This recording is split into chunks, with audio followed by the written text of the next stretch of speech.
Когда речь заходит о Первой мировой войне, что первым приходит на ум? Скорее всего, окопы, грязь и безрадостные пейзажи Западного фронта. Эта картина, конечно, верная, но она не полная. Она скрывает от нас поистине глобальный масштаб той войны. Давайте же копнем глубже и посмотрим, почему тот конфликт был на самом деле мировым. И чтобы сразу ощутить этот масштаб, вот вам просто одна цифра. 1 300 000. Только вдумайтесь, именно столько солдат было мобилизовано из одной лишь индийской армии, которая тогда была частью Британской империи. И эта цифра — это ведь только верхушка айсберга. Это всего лишь одна ниточка в огромном полотне глобальной истории Первой мировой, которая писалась далеко-далеко от полей Фландрии. Вот как раз об этих, скажем так, забытых фронтах мы сегодня и поговорим. Попробуем разобраться, как колониальным империям удалось втянуть в, казалось бы, чисто европейскую разборку практически весь мир. Так как же это все работало? Ну, если вкратце, крупнейшие державы того времени — Британия, Франция, Германия — использовали свои глобальные империи как бездонный колодец ресурсов. И речь не только о сырье, но и, конечно же, о людях. Давайте посмотрим, кто именно воевал. И размах, конечно, поражает воображение. Тут и уже упомянутая индийская армия, и легендарный корпус Анзак, австралийцы и новозеландцы, и канадский корпус, и африканские колониальные войска, и, конечно, те, о ком почти всегда забывают, огромная армия рабочих и носильщиков, без которых война была бы просто невозможна. Это была настоящая глобальная мобилизация. Вся эта гигантская машина держалась на том, что называют имперской логистикой. Что это такое? По сути, это была невероятно сложная система, которая позволяла перебрасывать миллионы людей, тонны снаряжения и продовольствия через целые океаны, чтобы питать военные действия не только в Европе, но и по всему миру. И вот что тут важно. Это не было какой-то разовой помощью. Нет. Как видно из этой хронологии, участие колониальных войск было постоянным.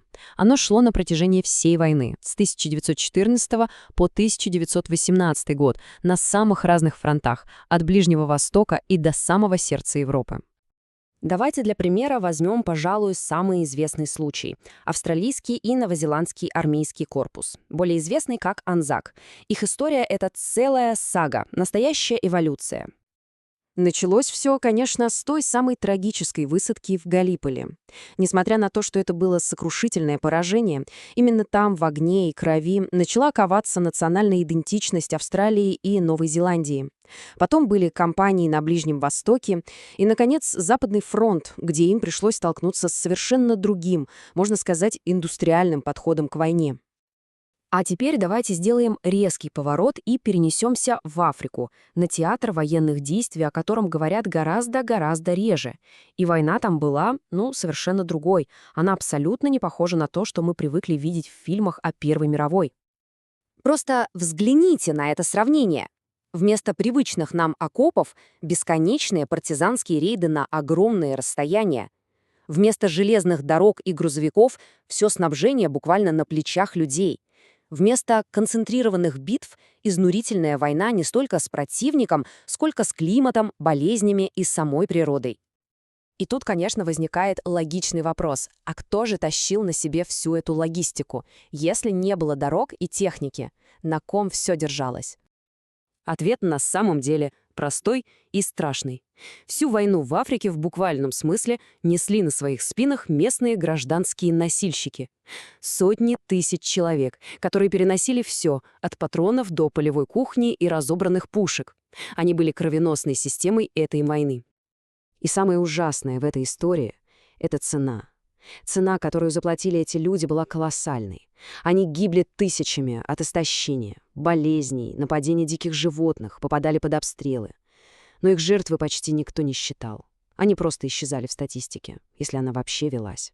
И вот тут мы подходим к финалу. К самой, пожалуй, сложной теме. Как мы помним об этих жертвах? И помним ли вообще? Как устроена наша историческая память? Эта таблица очень хорошо иллюстрирует масштаб. Мы видим значительные жертвы индийских солдат. Мы знаем о высоких потерях Анзак. Но посмотрите на последнюю строчку. Потери в Африке огромные. И, что самое главное, практически не задокументированные. Это почти невидимая трагедия. И вот тут возникает очень неудобный, но важный вопрос. Если жертвы были, так сказать, распределены по всему миру, то почему наша память о них так избирательна? Почему одних мы помним и чтим, а других как будто и не было? Оказывается, что историческая память — это не просто арифметика. Все гораздо сложнее. Она очень сильно зависит от символизма.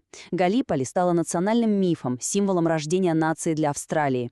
А изнурительная, многолетняя, не менее кровавая кампания в Восточной Африке так и не получила такого символического статуса, оставшись на задворках истории. И это, пожалуй, главная мысль всего нашего разбора. Вопрос о том, кого и почему история решает запомнить, остается открытым. И он заставляет задуматься не столько о прошлом, сколько о том, как мы строим нашу память о нем прямо сейчас.